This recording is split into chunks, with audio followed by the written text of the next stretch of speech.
gotta flex.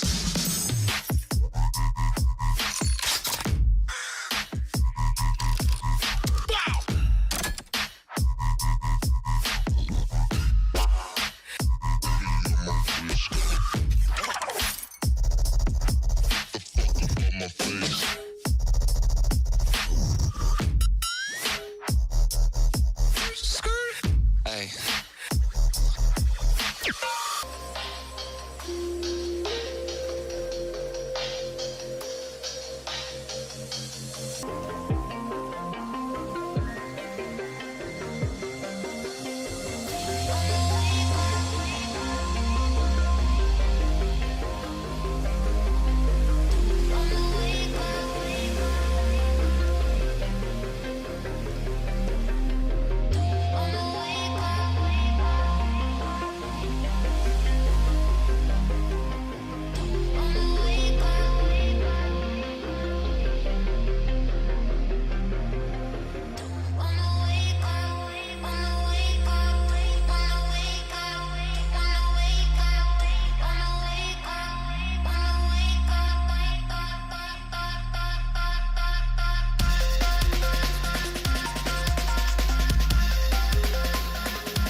The number one champion in the arena at top.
Welcome, everybody, to Have a Shake with Chair and Lake. I am Chair. Right there is Lake.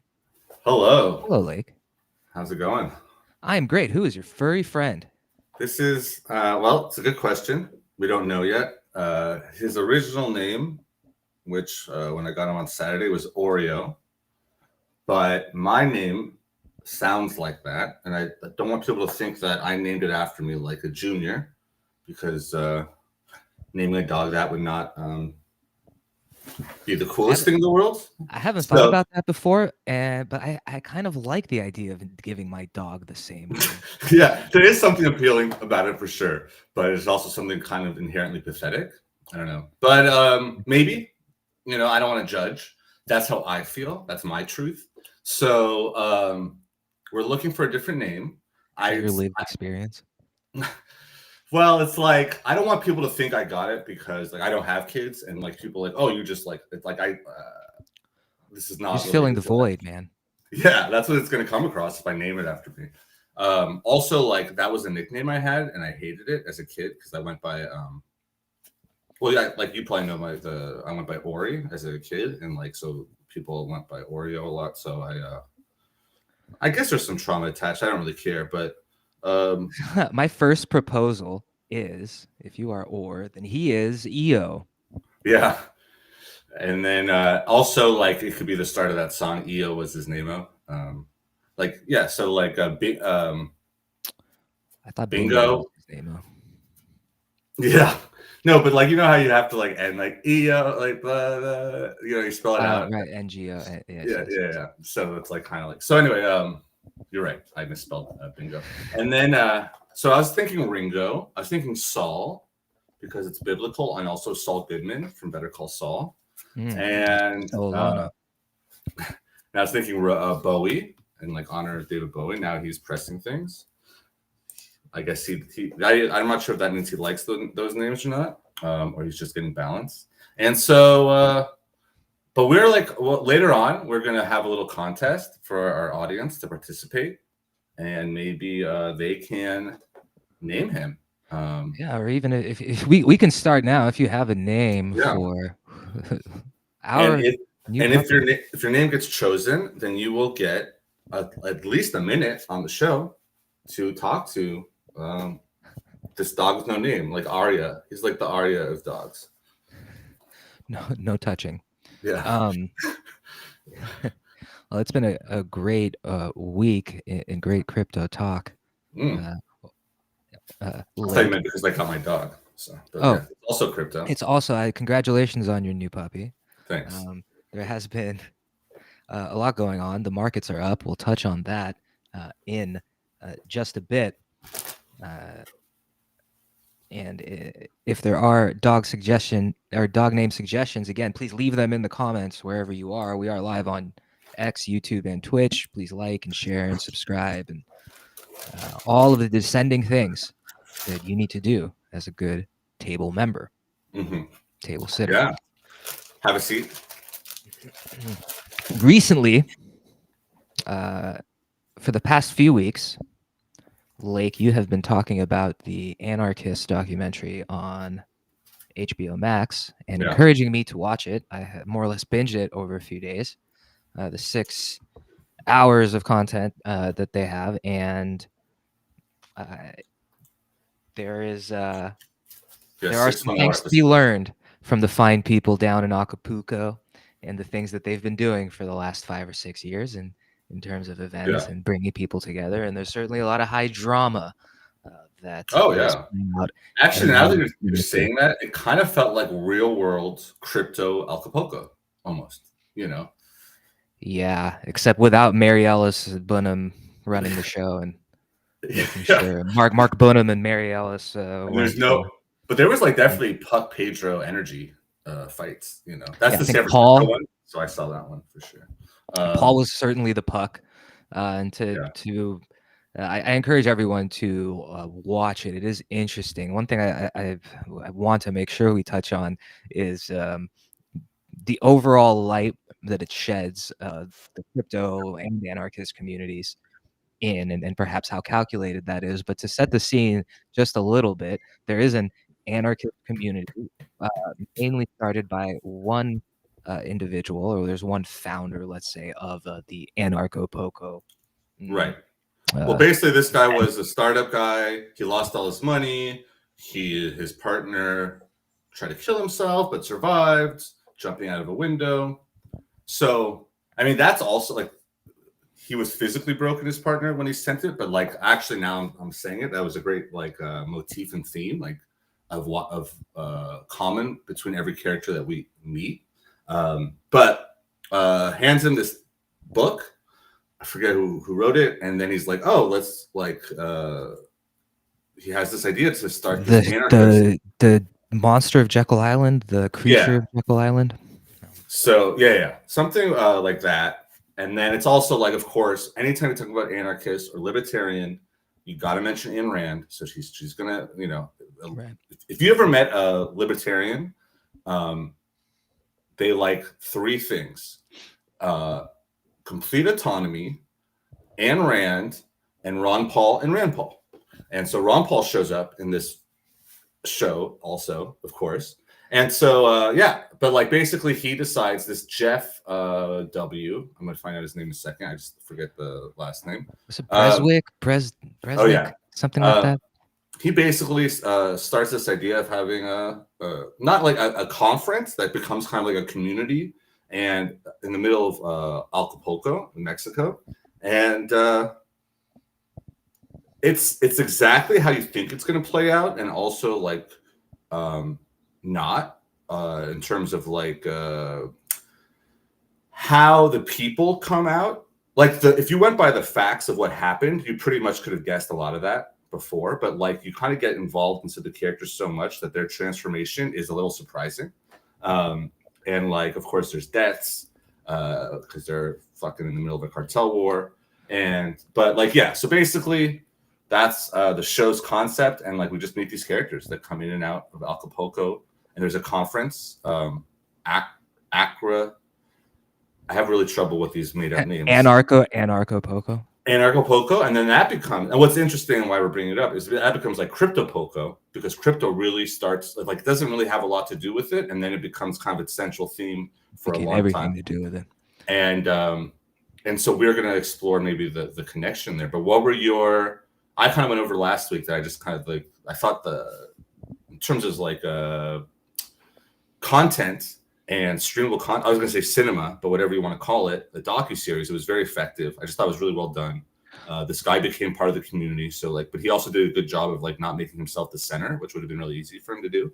Yeah. And I just thought it was great. I thought the end was pretty moving. And I also like, it showed me a lot about the kind of characters that are involved in crypto. Not everyone, but like, and so, yeah, I want to talk about that later, but what were your thoughts about it? I think effective is accurate overall for the entire documentary series. The director was very effective at evoking all sorts of emotions. They followed two of the main characters, or a few main characters. The aforementioned founder was one of them, and then also the person that's sort of running the operations for a while. His name was Nathan, and him and his family were featured a lot. His wife mainly, and a couple named John and Lily that went by pseudonyms as John and Lily. And I think,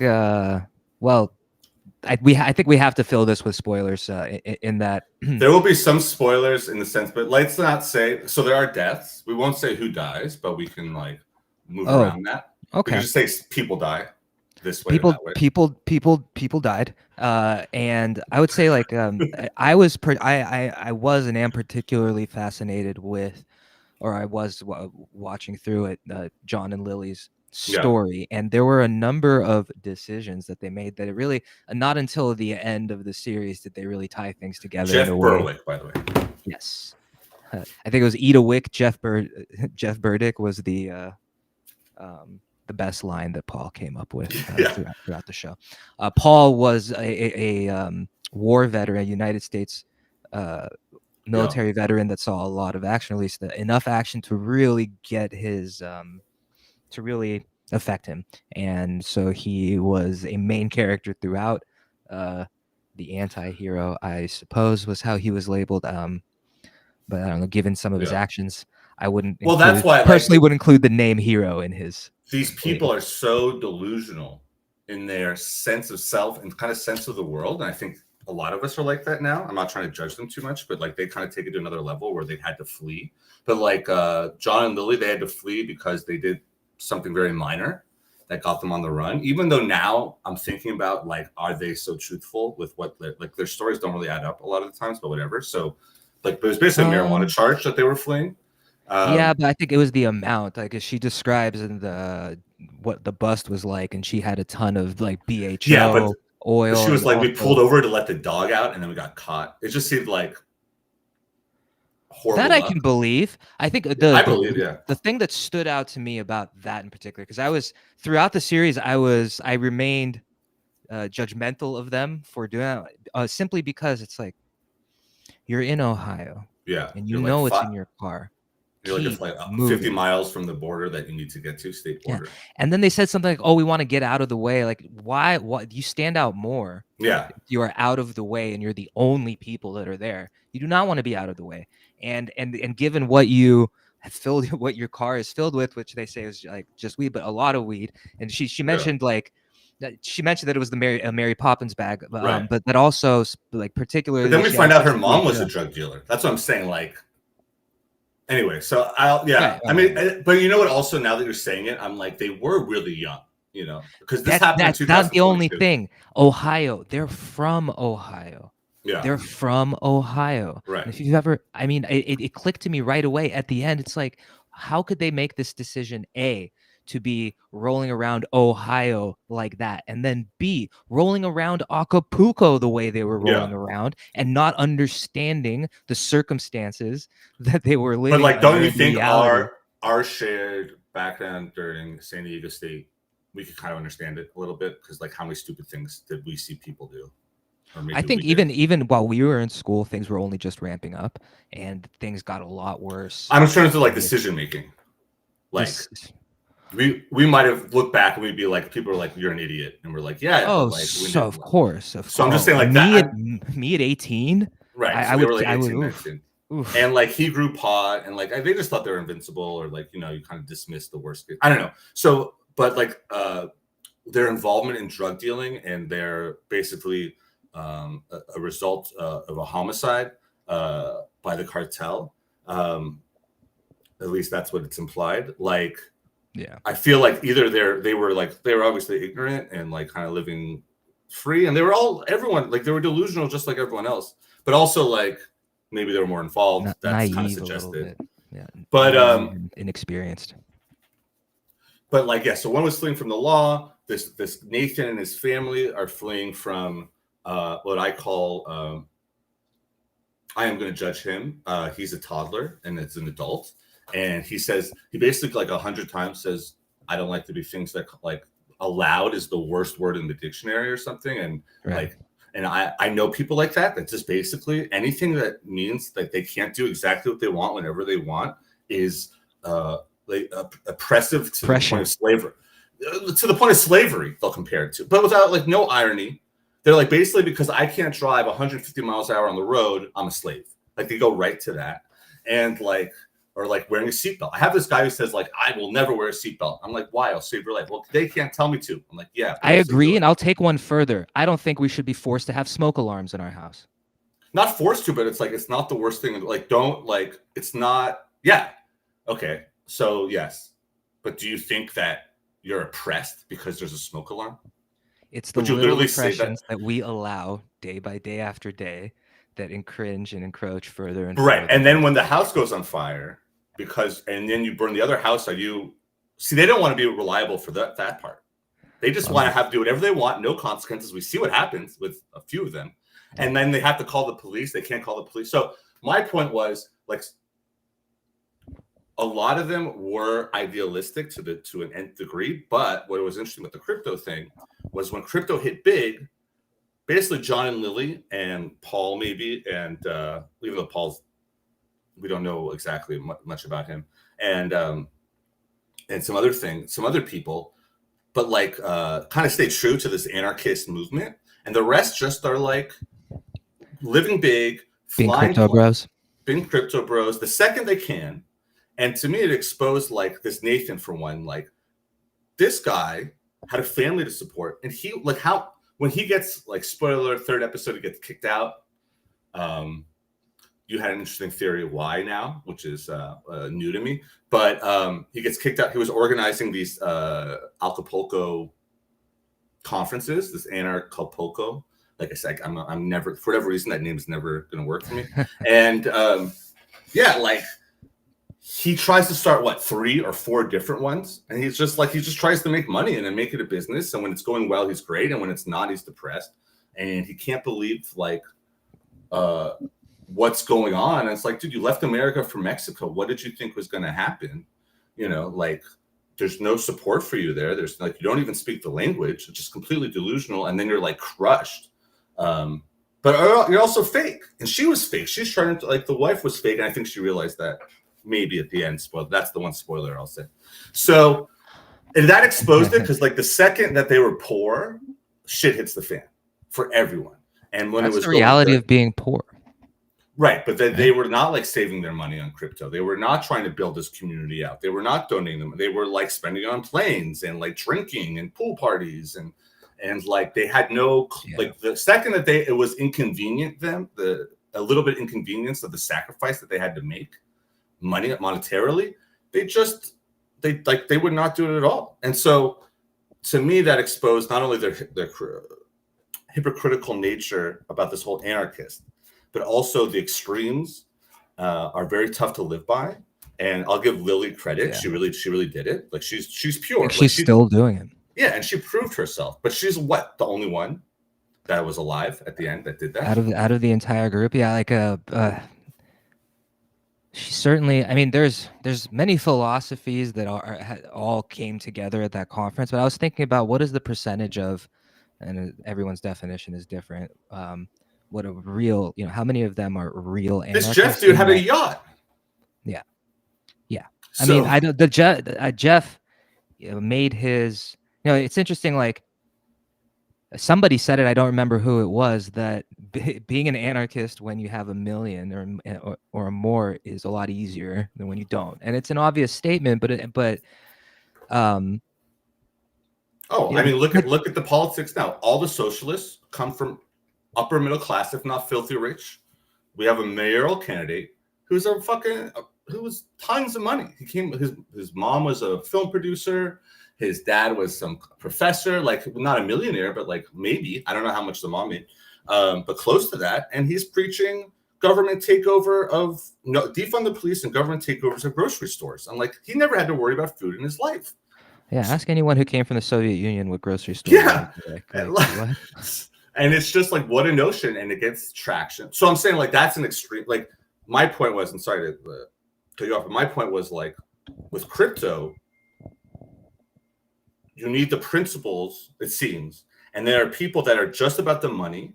And when it's just about the money, you lose kind of the soul and the essence of how of crypto and anarchy. We'll go later, maybe has a lot of connections.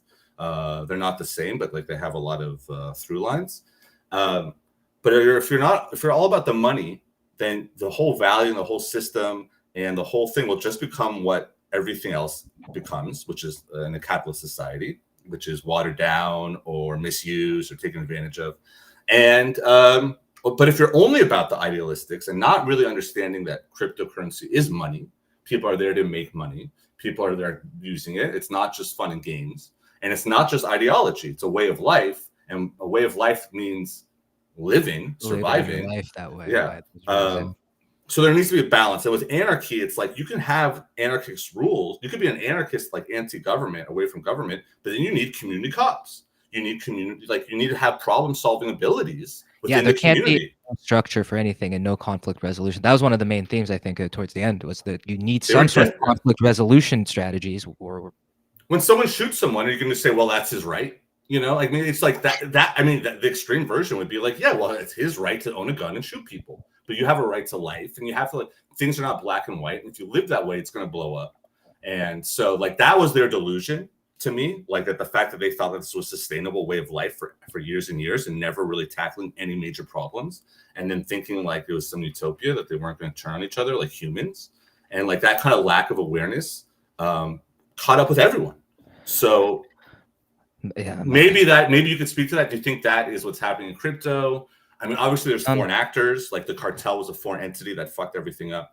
But yeah, or it was just a reality. It was a reality of the set that they were in. That the cartel was there. Right, they were actually anarchists got there. They like, were the reality.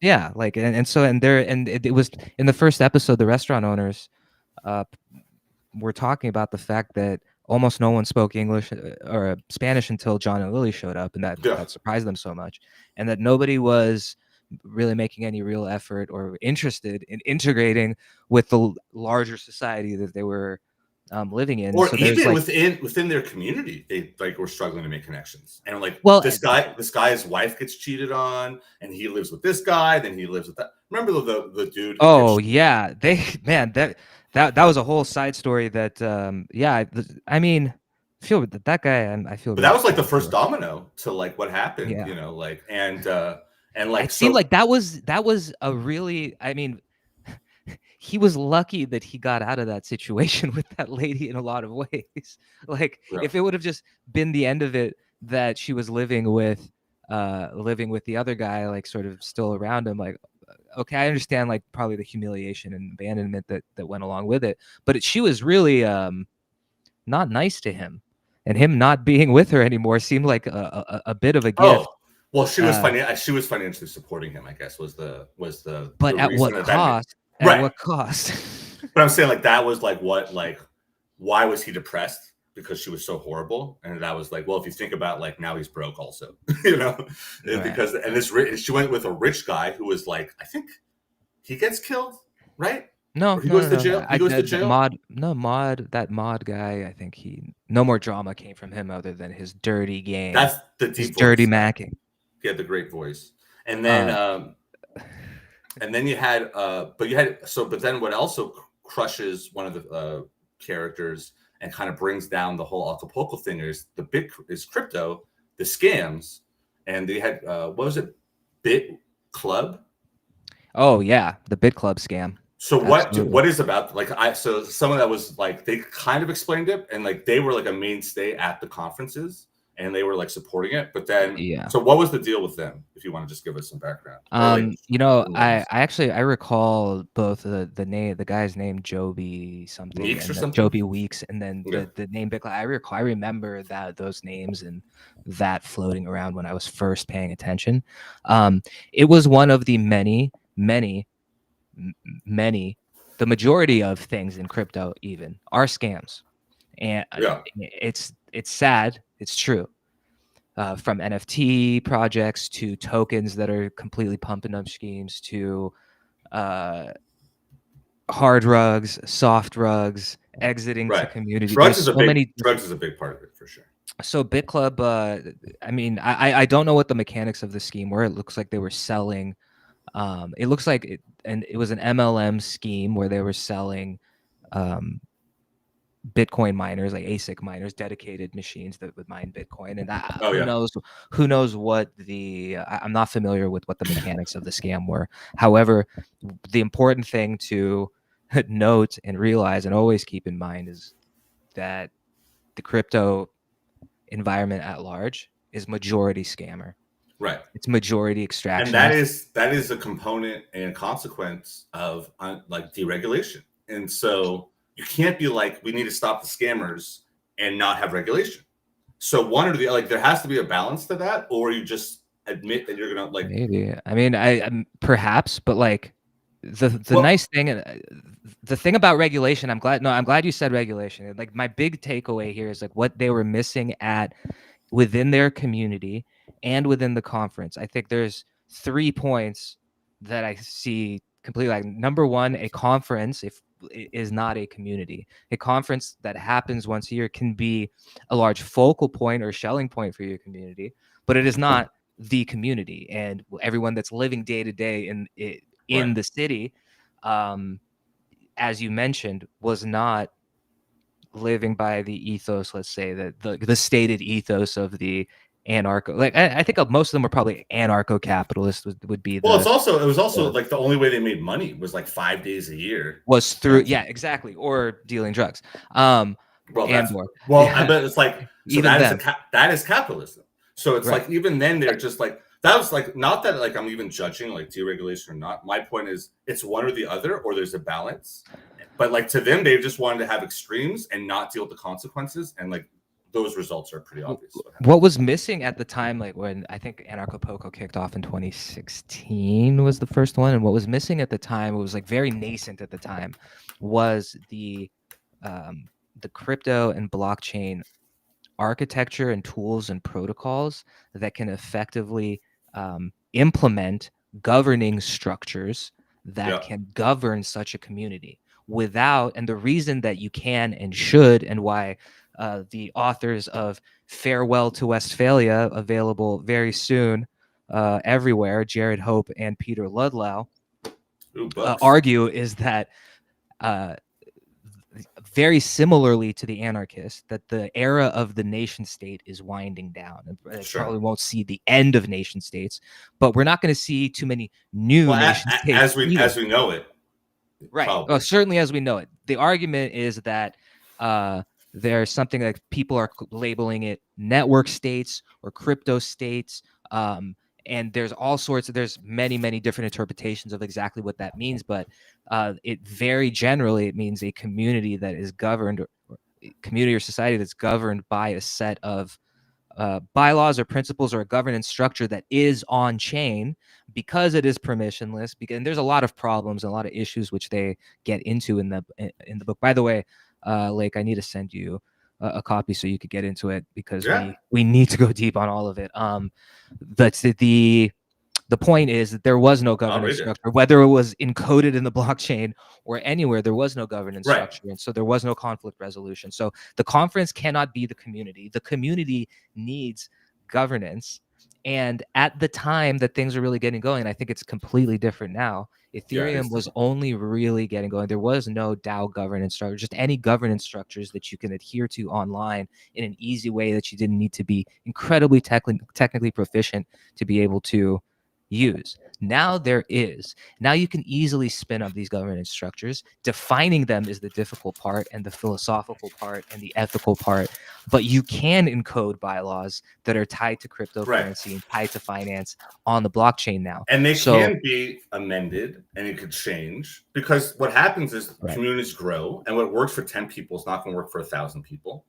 And when Bernie Sanders, for instance, talks about healthcare, and I think everyone should have, I do think healthcare is a basic right. But having said that, he's the senator of the smallest fucking state in the union, and he's going to tell California, "Oh, just do it," like it's the same thing. Or like Canada always says how great their healthcare is. You got 50 million people there. There's 300 in America, and then America tells China how to act. There's 1 billion more people in China than in America. I don't even know how that exists. I got to give them some credit for making it work at all, even though I'm no fan of their government either. So my point is my point, what I wanted to get back to you about the self-governance was that when I went to the Pizza Day thing back in May about the Bitcoin in San Francisco, it was, and I didn't realize at the time how it connected to the anarchists, but the tower we were in, I'm not going to say the name of the tower because I don't know. Coit. But yeah, no, not quite. That was a reach. So, they wanted to have people not only work there, but live there, and from different tech communities and crypto. And they were really talking about I had no idea it was a foreign guy or foreign born. He might be American now. And I had no idea what he was talking about, because I didn't realize that they were what you were saying was kind of a known thing about these communities. And they wanted the whole building to live outside of San Francisco, California jurisdiction, and have their own autonomy with their own special economic zone or an autonomous zone. Yeah. Hakeem Bey is the main, or he's I think that thought originally was put out by Hakeem Bey. I forget the name of the book now, but we saw an autonomous zone recently in 2020 at the Capitol Hill Autonomous Zone, right in Seattle. There are many autonomous zones. There's an organization called Prospera, and there are many special economic zones throughout the world that different governments grant rights to. It's very interesting to me. I think it ties in the autonomous zone that they describe that they would like, or the zone or autonomous or economic zone they describe for the building that you're in Pizza Day. What's the most popular reference that most Americans at the least know about what an autonomous zone is? What is it? The Chaz autonomous zone that happened during the BLM protest. But also what was the communes? But yeah, sorry, go ahead. No, it's cool. So there's that reference. Now, for people who are less familiar with anarchy and less, with the anarchist movement, and are less familiar, which I remind everyone, anarchy means without rulers, and within that, well, that's that is the literal definition. But when people yell it as loud as they can and burn books, that's not exactly what they mean. Yeah, that's really weird. But the point is But that that is a good distinction, though. For sure. But I mean, that's because the image of the hooded anarchist throwing a Molotov, like that's a well, some of them do want to see the world burn, and they associate that with anarchy. Is my point. Like some people do have that part of the definition, even though. But you're right that that's not what it is. But the thing I want to the point that I think is important here, at least from my perspective, is that the most popular reference for autonomous zones, at least for Americans now, is what happened in Seattle with Chaz 5 years ago. And the most popular reference now for Americans, especially ones that are less familiar with anarchy, is this documentary. And ones that are less familiar with crypto is now this. So HBO somehow is now defining who is Satoshi, what is anarchy, how does crypto, and what is it? It's a wild mess, right? Yeah, it was made to be not attractive to anyone. Your thinking is more nefarious than mine. I'm not saying you're wrong. Mine is Netflix has heists on crypto and stuff, and it's just a popular trend, and they're not like reviewing it so much, and they're just trying to get whatever they can involved in it. And so the quality of these shows, like that's why this was like we talked about it, because this one actually is really good. There's others that are not as good because this was not about crypto initially. I think also to your point. That's interesting because HBO, is owned by Warner Brothers and all that stuff, and like how far does that go? And actually, if you watch the Rehearsal, which is also on HBO, like Nathan Fielder goes to town because they erased one of his episodes, and they let, like, to HBO's credit, they didn't take it down. Like they let Nathan Fielder basically like watch that show, Rehearsal season 2, even the season 1. But like basically, he is kind of revolting in a way through the system because he still has a show on there. But like that's kind of interesting what you're saying about HBO. Like I never thought of it as they're making it look bad. Having said that, these people are broken, and like they're not. You cannot, like, if you made them look, they are so. And I think like a lot, like what I admire about them even just going was that they recognized it to a point, but then like Nathan or something has Jeff, their egos and their like childhood trauma mentality of being stuck as a toddler just got in their way to a point where they couldn't cope with reality. And so what happened was basically they left to escape reality, where Lily, it turns out, was like kind of raised in a chaotic venue. So it was a lot more natural for her. Yeah. So that's what I'm saying. Like to your other point, like it's easier to tell people when they're rich to be communist or socialist. Like that's what happened with some. It's not fun. It's freeing, it's liberating, but there are challenges even more so. Like there are benefits to being in a system with the government. Even like so our point, there's a balance. There's checks and balances that have gone to shit in America. So anarchy is not no rules. Like you said, it's without like having a nation state basically as your governance. But you do need to be governed. People need to be governed.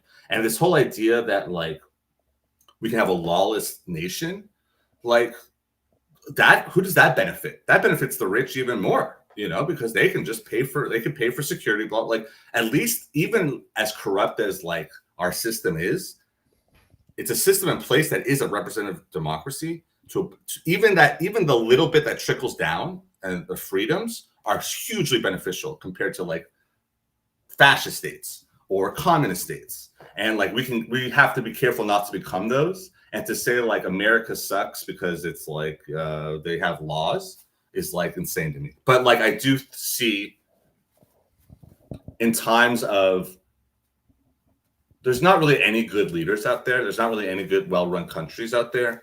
So, and I think that's why crypto came. Like an alternative is not the craziest idea to me as much as it was before. And crypto also is not like, just if it could become tangible and keep its values, which I don't know if it can, I think that is something to strive for. But that takes a lot of work, a lot of compromise, a lot of foresight, a lot of sacrifice and diligence. And it doesn't seem like these people really are capable of that. But maybe I'm wrong. I don't know. It takes leadership goes a long way as well. Like one thing that I think about a lot in that cypherpunks are the ones who laid the foundation for all this crypto stuff. right? And like the Yeah. cypherpunk movement is to be credited with it. So the Well, I mean, cypherpunk punk rock. manifesto. They got it from punk rock. Punk rock is rebellion, especially like I've been listening to a lot of punk rock for this book that I'm writing, and I think I was telling you I think that's what's missing. But anyways, go ahead.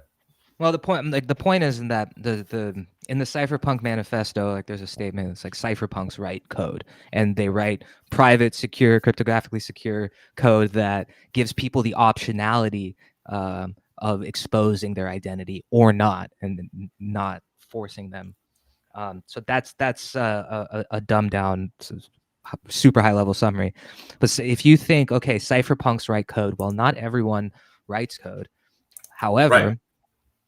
everyone can use the applications and protocols that cypherpunks create. So what I try to think about now is that, like, I can code, but I'm not especially great or even like too terribly effective at it. I can sling stuff together. Well, let but me ask really you not something. private encrypted Let me ask you stuff. something. Do you think that they meant it to be exclusively for coders, and like because like Robinhood is now going to bring that, like that was what we were talking about yesterday, that now No, I can trade I don't crypto think without coding. crypto or Bitcoin was intended specifically for coders. No, I think the system was intended for the entire world. But the like, you don't have to be a cypherpunk to live by cypherpunk values, right? You don't have to be able to write No. code, create applications to live by the values. And similarly, for anarchists, you do not need to be standing up anarchist structures, starting anarchist communities, be spearheading movements to live like an anarchist, to live by those values, even within some other system.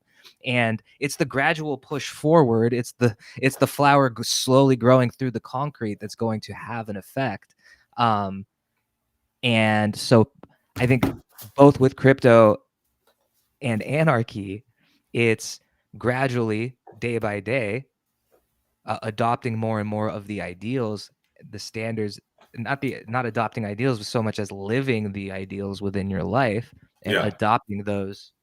Well, I think adopting in general, adopting to the, like you have to adopt to the weather. I want to go out and play in the park. It's raining, you can't just be like, well, I really want to play in the park. And it's like, you have to adapt. Like, I got to go tomorrow. And that's what like these people like are so, I guess I get where I'm getting from is like Lily and her boyfriend were really about in this show, Anarchist, were really about the community. And these people were really about, don't tell me what to do. I'm an individual. And it's like, well, if it's me, then why even worry about a community? Just live in a hill, get a shotgun, and protect your property like back in 18, whatever. And it's like at some point, and so for crypto, I'm saying, how do you keep the values and embrace, the white and have a wider tent and be mainstream? And like, yeah, you said leadership, but where are those cyberpunks? The biggest known crypto person is maybe a fictional guy, myth, Satoshi. And so who emerges in that space besides Trump, and like, who's so inconsistent with his messaging on it and is obviously in it for himself. And there are a few there. I mean, there's more than a few personalities like within the Ethereum and Bitcoin and beyond space that are loud voices within this. Right. None of them, I would say all of them are louder and more well known. The ones that I'm thinking of, the Joseph Lubins, Vitaliks, of the world, but none of them, are they tech people? They're all tech people, and none of the ones that I just named are trying to start any breakaway societies or nation states or network states. But there was that one battle where they tried to increase the number of Bitcoins or whatever, or something like that. The block size wars? Right. That was its own thing. But I'm saying like that there was no constitution of how that had to be a battle. There had to be like, there was espionage. There was calling the police and shit on each other. There was, and so that was basically a war, a battle, a Cold War that turned into a battle, and it was resolved with the winner. And that's like how things happen. And like to think that that's not going to happen again, or like if it's not necessary, or to prevent that, I don't know. So basically my point was, you have to, at some point, these libertarians and anarchists have to understand that If they want their way of life to succeed or even survive, let alone become the mainstream, they have to think about more than themselves. And like it just feels like, oh, capitalism is first kind of centered to think about yourself. And that's what these people did. Like the second they got rich, it was all about them. The second they lost money, it was all about them. And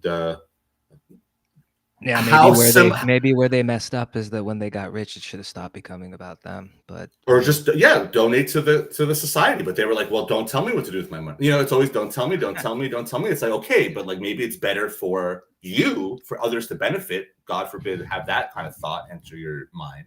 But like, do you think that's a problem in crypto? Like it was there? Like to me, it is. But like as an outside view, because of all the scams and all the things, but as someone that's in it, do you think like it's overblown? Is it similar?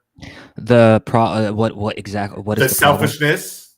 Oh yeah, of course. The inability to have foresight into mainstreaming this or expanding it. And, all of it, all of it. I think all of the same issues are all the same issues exist, particularly, and we're going through this now, and I think it's a good segue.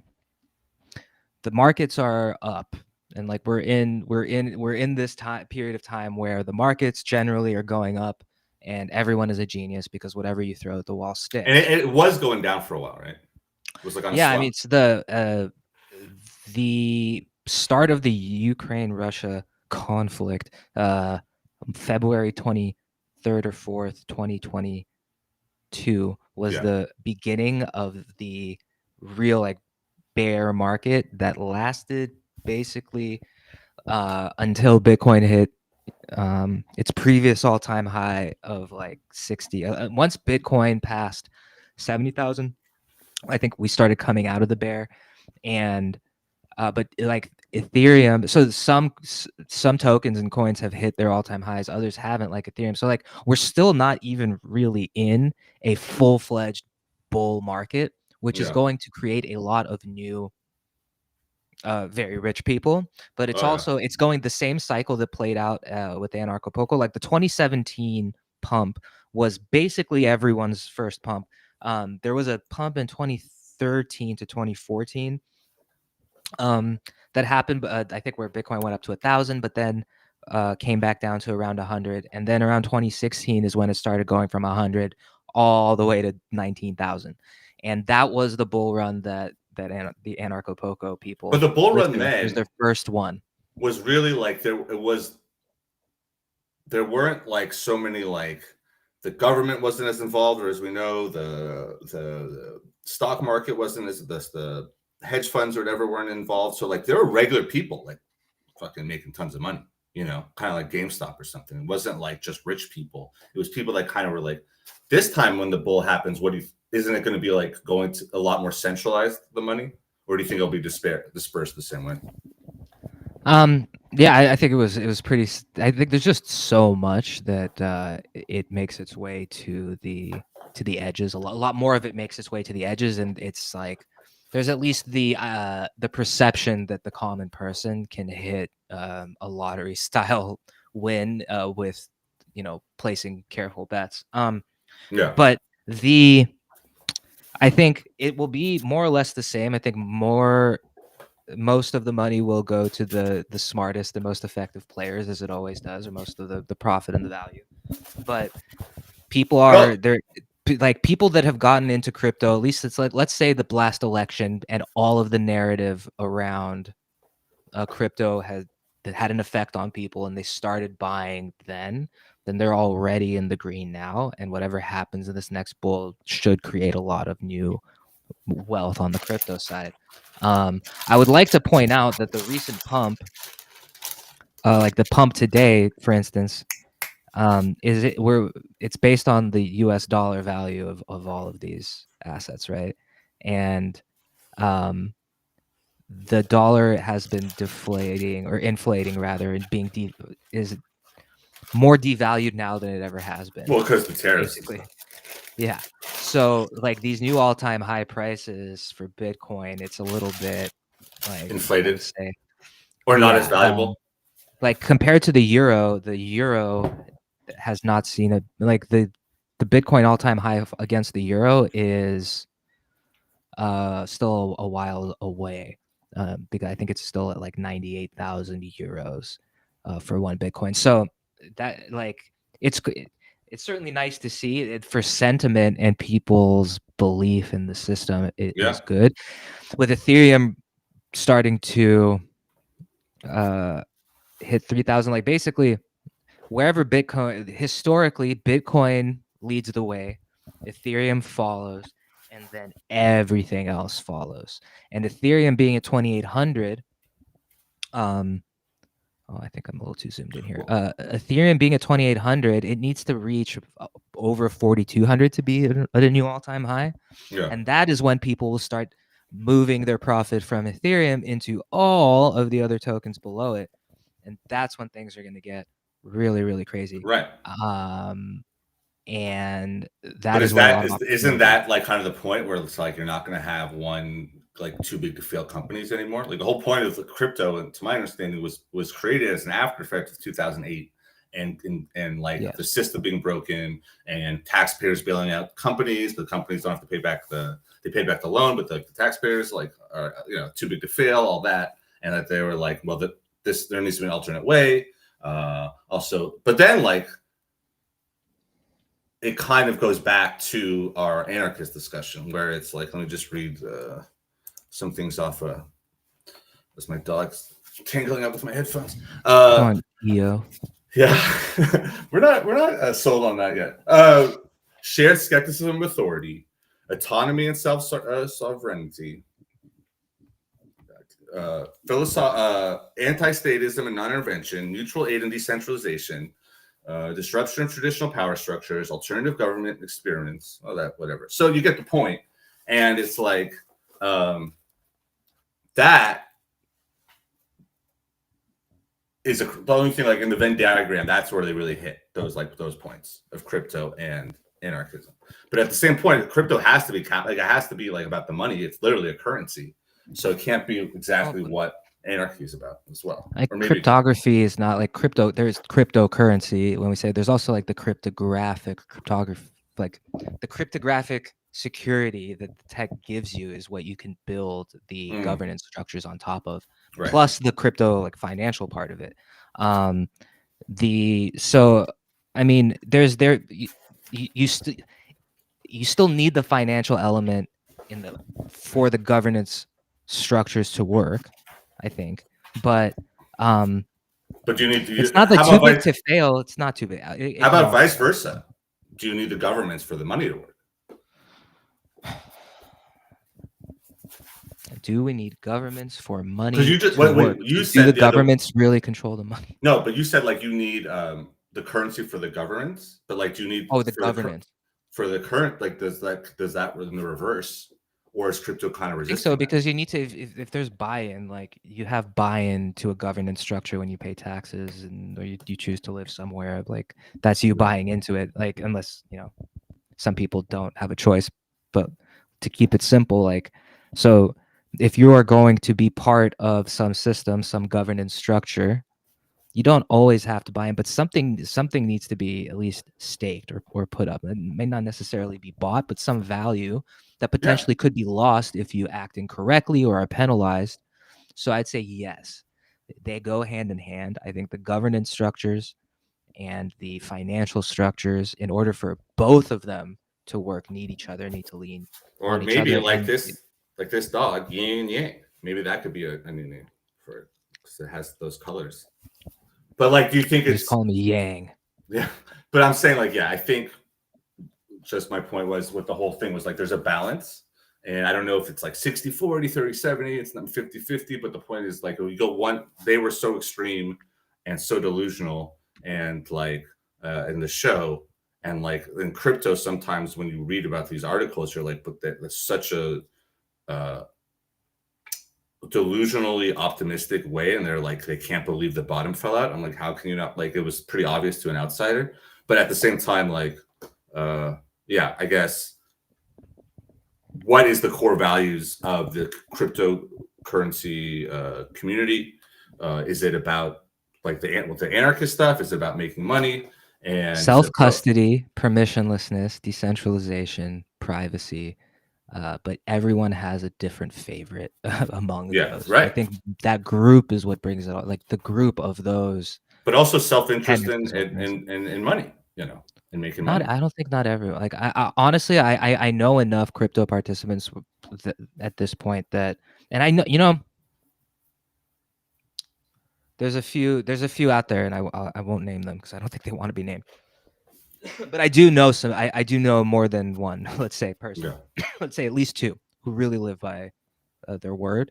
And I don't know, like they don't really label themselves anarchists. The ones that I'm thinking of now, sure. they just fucking do it, and they've never really like I don't know if they've ever had And they're in a crypto, real job in the last 20 years. Yeah, and they're in crypto. Like they're involved in one way or another. right? That's what I meant. And that could just mean that they hold whatever. But like, they're out there, and like I would say also that I don't know if what is going on at Anarcho Poco is the best example of the potential of the Right. melding of crypto and the anarchist mindset and movement. I suspect that there are much better examples, and I suspect that they are resistant to documentarians coming in, or really anyone. I think part of the, Well, there's these tribes in Brazil or some shit in the Amazon that have never seen other people in like hundreds of God years. bless them. There's also, I think there's an island in the Indian Ocean. I heard the story. I don't know if it's true that for centuries have warded off anyone who's ever landed by boat. And it's known that if you land on this island, the local tribe will get you, and they'll get you quickly. Yeah, I think I know the name of it. It's called Epstein Island. Exactly. Hey, Hey, who are we still talking about this guy? Yeah, do people still really care about it's this funny creep? it's funny that the guy who you're quoting was so interested in it when it was his opponents, political, that he thought were going to be listed, and he thought for whatever reason, maybe even there's pictures of him with Epstein, and now it's like video. And he promised, like, that was one of his big campaign promises, was that he was going to release the list. And then he goes, literally what you just said, can we stop talking about it? Just move on. And it's so, he knows he has 30 million people that are just going to echo that now.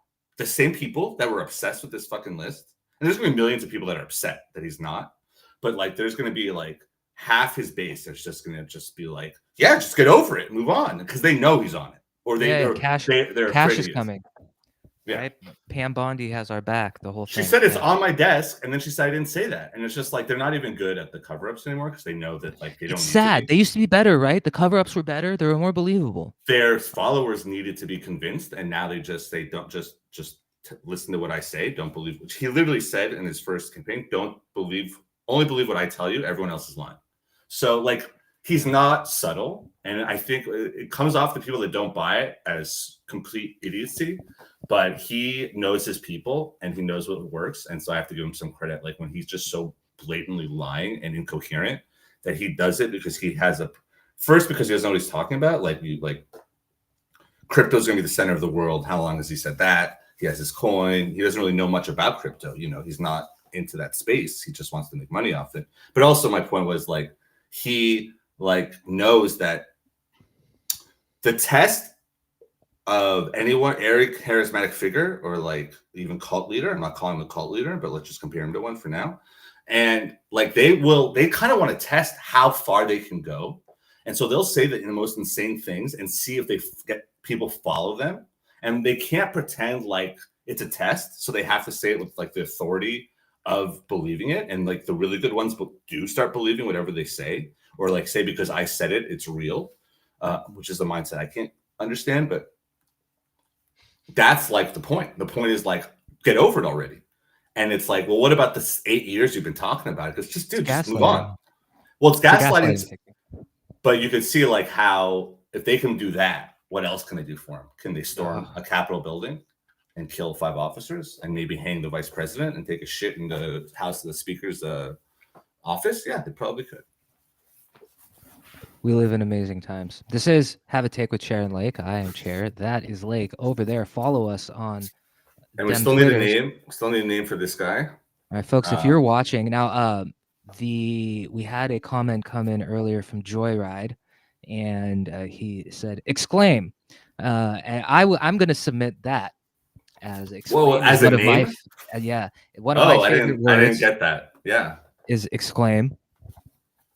Of course, everyone knows that Napoleon Bonaparte would exclaim upon his armoire every Yeah. night, It's in the history even as a books. child. Right, it's a well-known and documented fact. Yeah. It's His definitely exclamation, documented. Yeah. well Um, documented. and so, okay, thank you for that. I will definitely exclaim. I do like the verb aspect. It kind of reminds you when Prince changed his name to a symbol. Mm. And thank you so much, Joyride. That was a great suggestion, and I'm definitely going to consider it. My favorite name for a Chihuahua that I ever heard happened when I was staying in a suburb just outside of Oakland. While I was on tour with a band as a band manager, and Wow. there was a lot of activity. Let's say, Oh yeah. a lot of Talk about activity. their own self-run economy. Fucking Oakland. They got Yeah, that shit seriously. down. And somebody would let their dog out onto, like, it was the second floor, was a sort of like that walkway that's on the outside, that style hotels. So someone was just letting their Chihuahua just go out in the walkway, shit, and then go back inside. And but it was a cute little Chihuahua, and they didn't. And I was like petting it, and they're like, "Shooter, shooter, get back over here." I'm like, "Shooter." That's a great name. Yeah, that is a great Shooter. name, especially if I go to Vegas to the craps table. I can really fuck around with people if I bring the dog. Indeed. Also relevant. I saw Shooter McGavin at the airport last year. Oh, He looked very hungover. oh my god, I can't believe I can't remember his name now. Nah, nobody remembers his name. I did. I said, yeah. Great actor. You eat shit for breakfast, and now I think Kanye. I heard it was like, did Kanye put that in a song or something? The quote was in Happy Gilmore. He goes, "I eat pieces of shit like you for breakfast." And he goes, "You eat pieces of shit for breakfast?" And as a 10-year-old, that was like the most brilliant thing I've ever. The most brilliant thing I've ever. Like, wow, that guy's what a comeback! Genius. Yeah. I love Happy Gilmore. That was I would say Billy Madison, Happy Gilmore. I saw like half of Billy Madison again. I'm like, I cannot watch this again. It's gonna, even if I like it, it's gonna ruin the perfection in my mind. Austin Powers is also the same way for me. And but Happy Gilmore, I think is actually more rewatchable because it's a real movie, like coherent and somewhat plausible. And then but yeah, like favorite Adam Sandler movie probably would be one of his movies, not that he's in, because I love Punch Drunk Love by Paul Thomas Anderson. If you ever seen that one, I'd probably be Happy Gilmore. I mean, Billy Madison initially, but I can't really think of any ones that I love. I love the Zohan one, but that's it's not better than Zohan is pretty. I would say for me, it's definitely Gilmore, but Zohan is really strong. Yeah, Zohan's strong, especially like when it came out. It was perfect. Oh, and now like they should just play that nonstop in any militarized zone. And then you also had Little Nicky, which was surprisingly good. I liked, even though it was. It was. I was actually wondering about Little Nicky the other day. It's like how many. What is it with celebrities and shedding Satan in a positive light? Yeah, it's weird. Oh, it's weird how they do that. Yeah. Right? He's misunderstood, old Lucifer. Right? He's just misunderstood. Well, also, Oi. And then, but also, the one I hated was, even as when I watched it in theaters as like a 13-year-old, was Big Daddy or something. I hate that one. Was so boring and stupid. But Cash Waterboy was okay. But anyway, so I won't get. This has been the Adam Sandler. But roundup. So we talked about anarchists and we talked about the crossover. So in terms of this bull run you're talking about, do you think is there a reason you think it's just the nature of things? Is there a particular thing that has spawned this turnaround? Well, I mean, I think there's a few reasons. The U.S. administration's liking that they have taken to crypto, I think, has a lot to do with it. Um, And why is that? there, Why does he have an interest, do you think? Or is that like, imagine that's the reason why? It's the complete opposite of everything we're talking about. That this guy is promoting it for purely, as the president of the United States, he's mhm. promoting his own coin to benefit him. And that might be why crypto is emerging. That is as capitalistic as you can get, even borderline unconstitutional, if not completely. So, is that Yeah. ironic to you? I'm not. It's weird. I'm not surprised. I don't know if it's not ironic. I mean, that just it's so much the nature of crypto, anyways. Like everyone is so out for themselves for the most part Yeah. that it's not surprising. Like the most out for themselves person, maybe in history, is out for themselves again.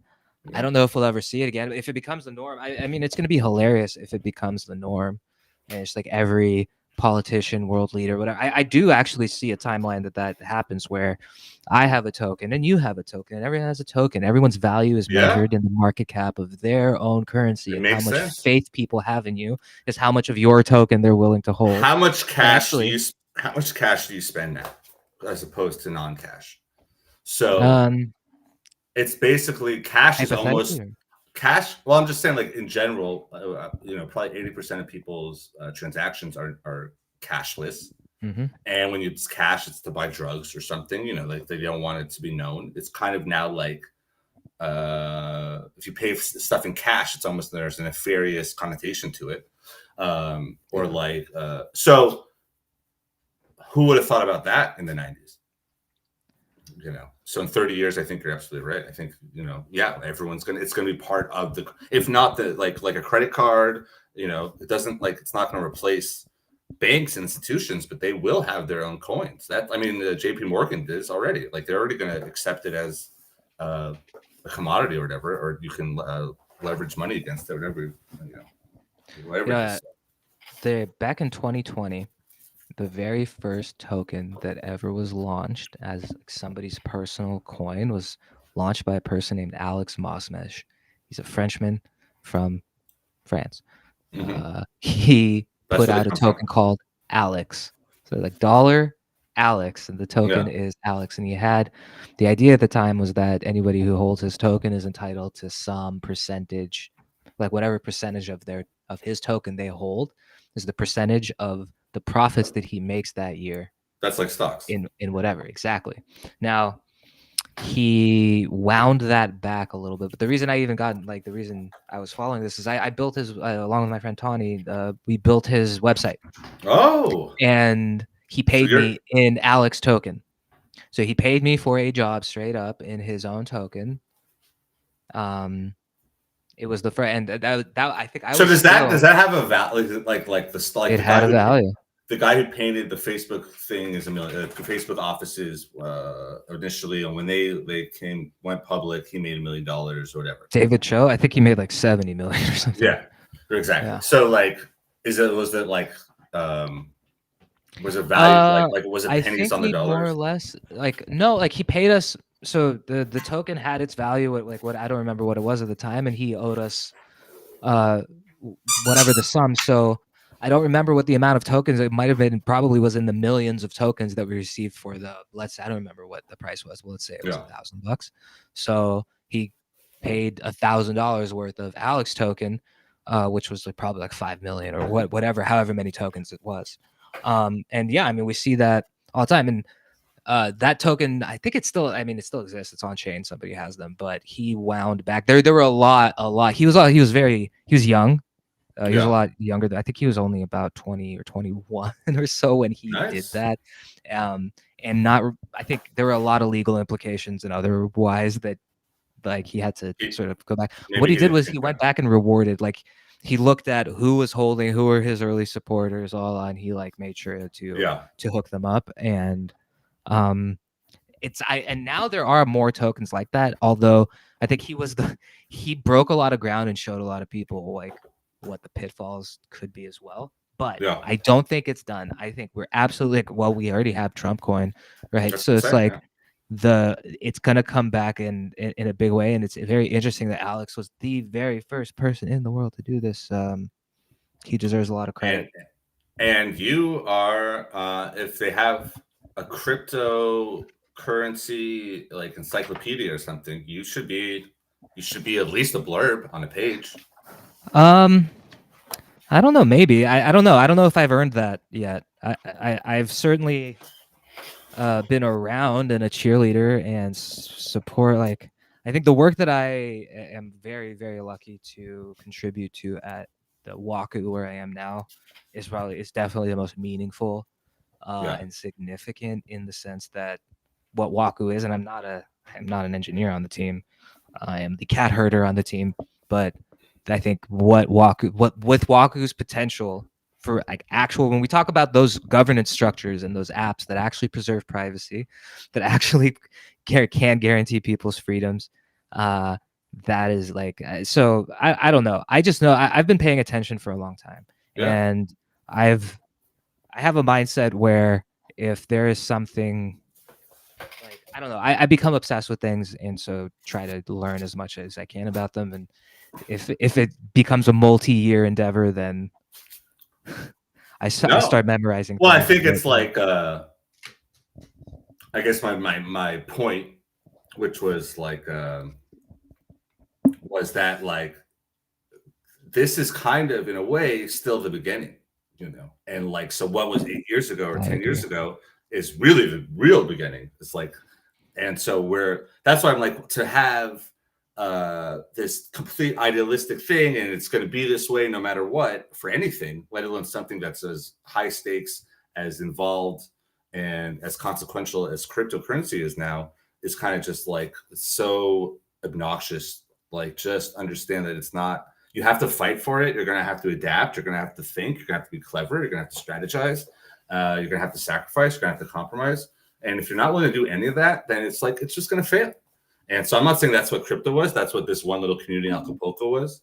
But I think a lot of times when you hear people talk about anything, political entity, whether it's capitalism or socialism, or it's about democracy, or it's about banking or whatever, it's like, to think that it's so black and white is just, the stakes are way too high for that, for leaders to think that way, or even people that are really involved.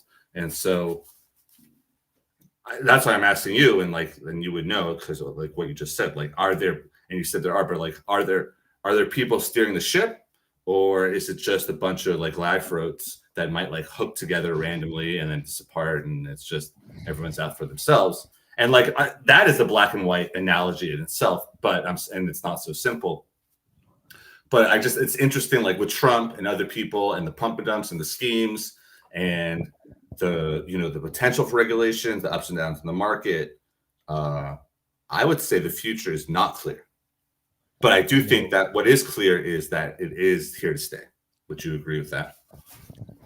For crypto, absolutely, and I agree. I think while there are signs that I think I'm reading and seeing that indicate that it is here to stay with the type of buy-in that it's getting now.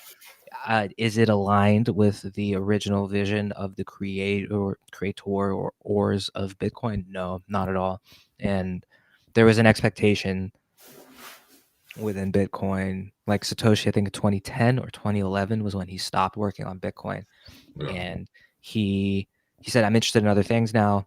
And there were like some expectations of, but he left the nuclear bomb in the living room to just, whenever he wants to, he could just blow up the whole system before he'd stop working. Like, he still has all this. If he cashes in his 10,000 coins. Oh, he's got way more than that. And he's got at least 1 million, but probably more. That can destabilize the market, if not crash it completely. No. Yeah, but everyone watches those tokens so straight, like they haven't moved. And if like, no, I'm just saying, but he can. Yeah, I'm not saying it has. I'm not saying he will. But I'm just saying, like, he left a lever that he can pull. He didn't just completely stop. You know, like, there is that lever. It could. I mean, it might have been. So, what do you think about a cryptocurrency constitution? I think in the future, citizenship agreements will be on chain for better or worse. and if it goes a certain way, it will be for a lot worse. Well, you said like the founders did not.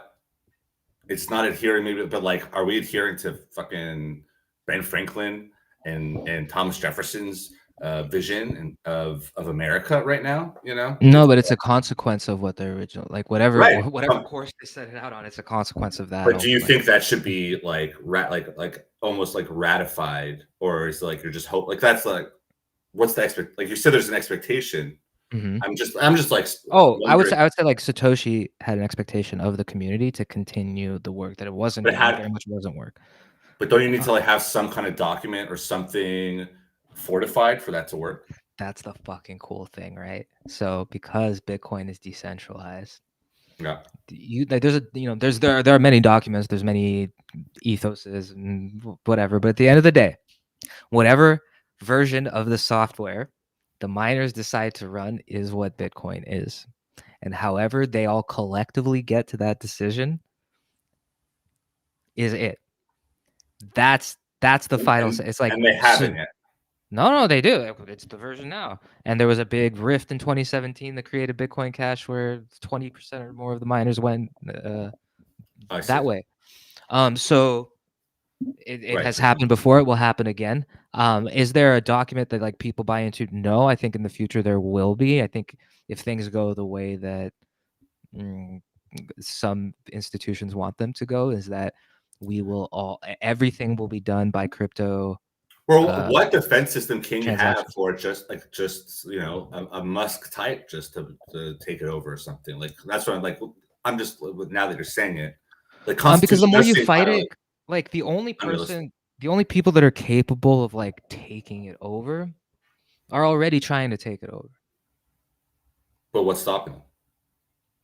The decentralized nature of the system itself. Right. Oh, okay. I'm not sure that it hasn't been co-opted, but the more you try, like you have to control either 50% of the miners or 50% of the token, or at least a large enough portion of both of those, like approaching 50%, where you can have like a meaningful. And there's people actively trying to. They do it through social engineering. They don't do it through there's the physical.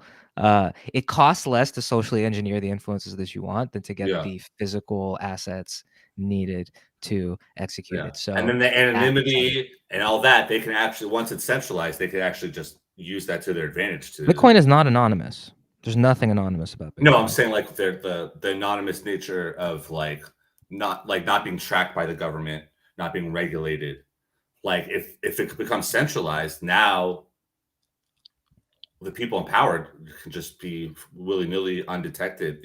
I think that's an interesting point, at least the decentralized nature of it, because otherwise that they can just use that as a cloak and dagger and stuff and the do it. Decentralized nature of it is the most important part. It's talked about the least. More and more it's decreasing as a topic conversation coming up. We should have that as a future episode for sure, because like decentralization, I think that is really the only chance it has against such power structures from being it's the only reason it's survived so far. What I think I'm observing is that the old power structures using their old and very established networks of influence to have to maximize their influence on it, while they have been catching up and establishing themselves within the industry. I always point back to the fact that Peter Thiel is the one who wrote Vitalik $100,000 check so that he could drop out of the University of Waterloo and start Ethereum.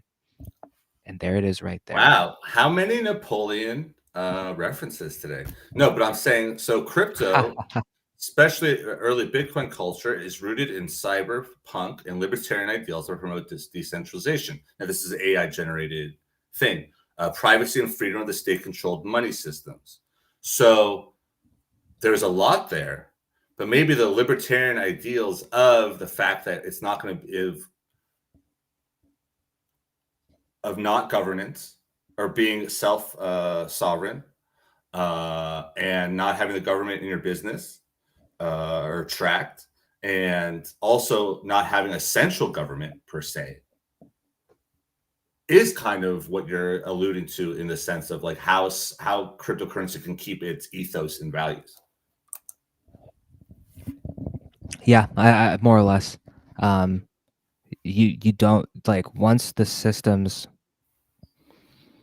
are better built out, where there'll be less and less of a need on those big centralized nation state Yeah. entities. There will I don't think within our lifetimes there will be, because it's like basic safety and basic public health, plumbing and electricity, like just utilities. Like it's that those are bigger problems to solve. Though there are especially for internet service providers, at the very least, there are solutions already out there that are like completely decentralized, completely like Helium Mobile is one of them, and there are others coming down the pipe. Yeah. Zeta is another one that I've heard of. Well, the internet was also like that in a way. It was like the way to get people that were kind of ousted from the mainstream or ostracized or just not allowed in. It kind of gave them a way in.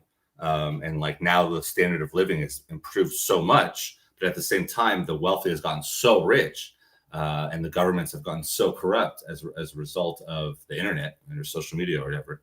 But also, it kind of reminds me of just like it used to be gold, right? Was the standard. And since then, what is the big difference between a fucking piece of paper and a Bitcoin? It's what people believe in, right? So like since the gold has not been the standard, it's not that different than this whole like paper money thing. No, I mean without gold backing paper money 1-to-1, it's a completely broken. So now we'll have a derivative of that because it'll be based on money that's based on gold, Bitcoin. Yeah, so. I don't like. Yeah, I would love to see a gold stable coin. The gold market is so manipulated as well. Like we can't, and I think the silver even more so. So like it's really you can't. I don't know how much faith we can have in the precious metals, like valuations, other than. No, and it's what I always go back to. If it was money 4,000 years ago and it's money today, it has a better chance of being money in 4,000 years than anything else. And yeah, that's the least complicated organisms tend to survive more than the more complicated organisms.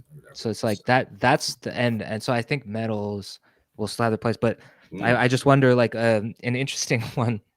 There's actually, you know what? I don't want to get into the space stuff. Space is space, like mining asteroids and all of that, and how they might work to devalue gold in the future. But that's a different is it going to be Bruce Willis going on the asteroid with Steve Buscemi? I wasn't an Armageddon guy. I like that other one. Deep Impact, Deep Impact. I was well, Armageddon. And before I get back to my nameless dog, I'll just say, so Ben Affleck has this like really famous commentary on Armageddon, and it's like a cult thing where it's like they say it's his best work, and he's like really funny on it. Mm-hmm. And he was in the movie and wasn't great, but he said like, why would you teach oil drillers how to be astronauts and not astronauts how to be oil drillers? And then Michael Bay, the director, is like, shut the fuck up. That's not the movie. Because like, it does make a lot more sense to make teaching astronauts how to drill than teaching a bunch of drillers how to be astronauts in about 6 weeks. So that was, I was not a fan of that movie. I hate that song a lot by Aerosmith. I hated it when I was 12, and I hate it even more now. And Deep Impact was more of like what will happen when a comet is like to the humanity and society, and Armageddon was more like, oh, let's get a bunch of celebrities on a ship and have them defeat an asteroid. I have not seen that commentary, and I'm very curious. Yeah. Ben Affleck, very interesting person. Ben Affleck. Long time with Jennifer Lopez. Oh yeah, she is also Matt Damon, an amazing person. Associated with Matt Damon for a long time. Yes. Air was really good. If you haven't seen it, I really like Jay and Silent Bob Strike Back. Yeah, and also there in his other one, Dogma. Dogma's good too. Ben Affleck is good when he's in like a Kevin Smith movie or he's like directing himself. He's pretty good, and he's a really good director and a really good writer. But sometimes he just is not good. Apparently, he's playing a ripoff of the Office Space Stapler character in The Accountant 2. I haven't seen it yet, but that's that allegedly he's just copying Milton from Office. So now he's inferring that Milton is autistic because the character in the But first like one is autistic. in the first one, he was autistic, but he did not have the pronounced traits of a Milton. And now, Actually, Milton apparently, you could have Stephen Root, like he does burn down that building. He does have those homicidal tendencies. Like imagine if Accountant 3 was Stephen Root as Milton. that would be incredible. That'd I be the think we best have to vie movie. for it. That'd be better than Sinners that I just saw, which was good. But I'd probably see that over that one. Now, don't get me talking about movies because that will take a long time. For a while. No, well, this is Have a Take with Chair and Lake. I am Chair. That is Lake. Thank you for watching. I really like the idea of getting into the decentralization topic, and even we can go down the list of sort of core tenets of crypto. There are a few, and I'm nearing the end of Farewell to Westphalia by Jared Hope and Peter Ludlow. So that get into all of these. I want you to mail me your copy with the notes and everything. I like Sisterhood of the Traveling Pants, but that can do that. And the biggest question that I have is who is building the Sisterhood of Traveling Pants on chain? Yeah, and I think that's something for everyone to think about. Also, we need a name for the dog, so don't forget about that. Yes, if you have been watching and you have a name for the dog, please submit it. Follow me. Thank you, Joyride, for that suggestion. I like it. I like the sound of exclaim. I'm not gonna lie. It's kind of actually, now that I'm thinking about it, like if I went and the dog is like exclaim, I'm like literally exclaiming. So there is some meta irony there. Joyride, that is a brilliant suggestion. Now, thank you. Our audience props us up. Thank you everyone for watching. This has been Have a Take with Sharon Lake. We are rapidly approaching something like 10 of these, and I am enjoying it a lot. Thank you, Lake, for doing it. Next week, decentralization and whatever else happens that and maybe a guest who's familiar with the anarchists. Yes, I think we can secure someone who has spoken not twice but thrice at Anarcho Poco.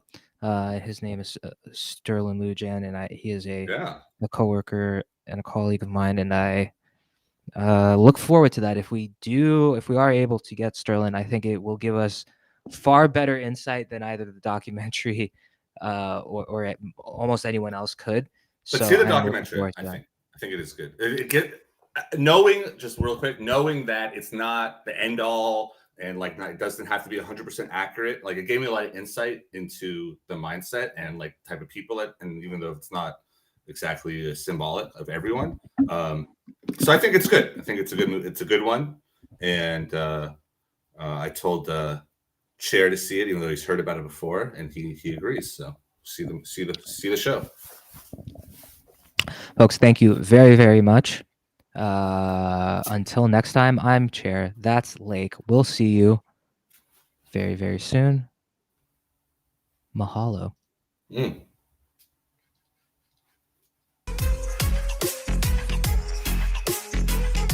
With this one. Okay.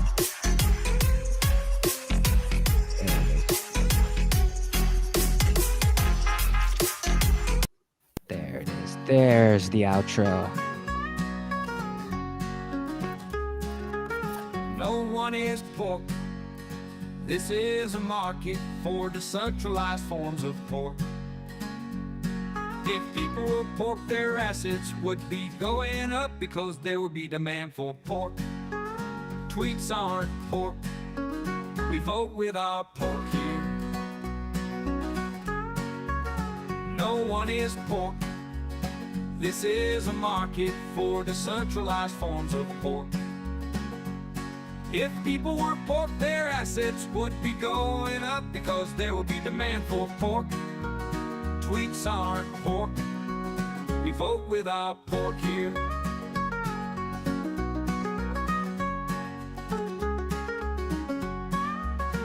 We vote with our pork here.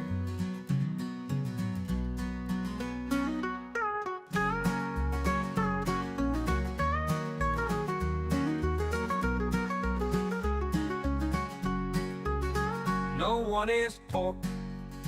This is a market for decentralized forms of pork. If people were pork, their assets would be going up because there would be demand for pork. Tweets aren't pork.